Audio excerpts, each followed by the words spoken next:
De Philippe Val. Bonjour Philippe.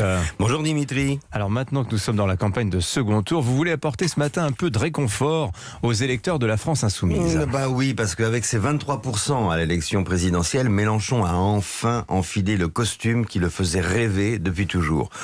Le costume de sauveur de la gauche. Désormais, Mélenchon peut déclarer dans le même souffle « La République, c'est moi et la gauche, c'est moi ».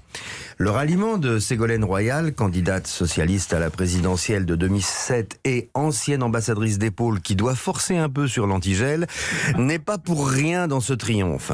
En regardant la liste des artistes qui ont soutenu Mélenchon, on se dit... Bon, qu'est-ce qu'on se dit, au fait? On se dit que les artistes sont des gens très occupés par la création et que ça ne leur laisse pas beaucoup de temps pour lire les journaux.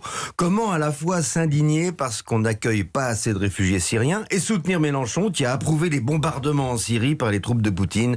Mystère. Malgré son côté un peu rébarbatif, Poutine reste un modèle pour Mélenchon. Après l'élimination des différentes espèces de gauche, la gauche herbivore, la gauche carnivore, la gauche omnivore modérée, il ne reste plus que la gauche gauchivore, celle qui se cure les dents après le festin et jette son cure-dent en pâture aux écologistes, aux communistes et aux socialistes. Bon, n'empêche que Jean-Luc Mélenchon a fait une campagne très réussie. Vous n'allez pas dire le contraire, Philippe. C'est vrai. Il y a été fort avec son programme de gouvernement qui prévoyait une sortie de l'OTAN, 332 milliards de cadeaux, une sortie de l'euro avec une dette de 134% du PIB. Évidemment, son costume de lumière éclipsait tous les autres. Pourquoi se priver quand on sait que de toute façon, on ne sera jamais élu? Mais enfin, pour Mélenchon, c'est un triomphe quand même ce score. C'est vrai. Mais pour la gauche, compte tenu de l'excellente santé de son leader, c'est la certitude de ne jamais revenir au pouvoir avant la Saint-Glinglin, comme on disait autrefois.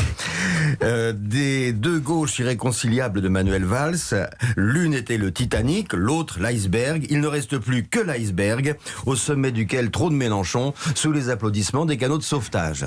Comme le dit la reine d'Angleterre, mieux vaut trôner que gouverner. La preuve, plus Macron maigri sous le harnais, plus Mélenchon est rondouillard, jovial et épanoui.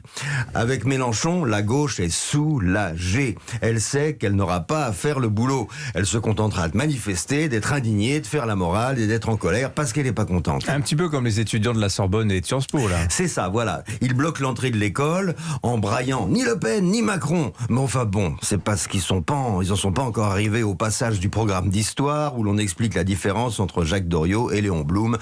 Bref, le succès de la France insoumise, c'est le triomphe de la volonté d'impuissance. Bon, en attendant, la crise est consommée, Philippe. C'est vrai, jamais ceux qui sont susceptibles de ramener un jour la gauche au pouvoir ne pourront s'allier avec un parti qui, fort de ses 23%, décrète que l'ennemi principal, c'est la social-démocratie européenne, laïque, républicaine, laquelle préfère Biden à Poutine et Tel Aviv à la bande de Gaza. Notre vie démocratique est coincée entre deux clowns extrémistes qui jouent au tennis au-dessus de nos têtes avec les milliards magiques de la démagogie. L'Auguste de la vraie gauche et le clown blanc de la vraie droite électrisent peut-être les réseaux sociaux, mais ils électrocutent le débat public. La gauche est ridicule et c'est une mauvaise nouvelle pour la droite. La droite est grotesque et c'est une mauvaise nouvelle pour la gauche. Et que ça fasse rigoler Poutine est une bonne nouvelle pour personne. Merci Philippe. Tiens, je vous signale que Clémentine Autain, députée de la France Insoumise de Seine-Saint-Denis, sera notre invitée tout à l'heure à 8h13. Ah, super. On la fera réagir à l'iceberg sur lequel trône donc Jean-Luc Mélenchon sous les applaudissements des canots de sauvetage. Jolie image.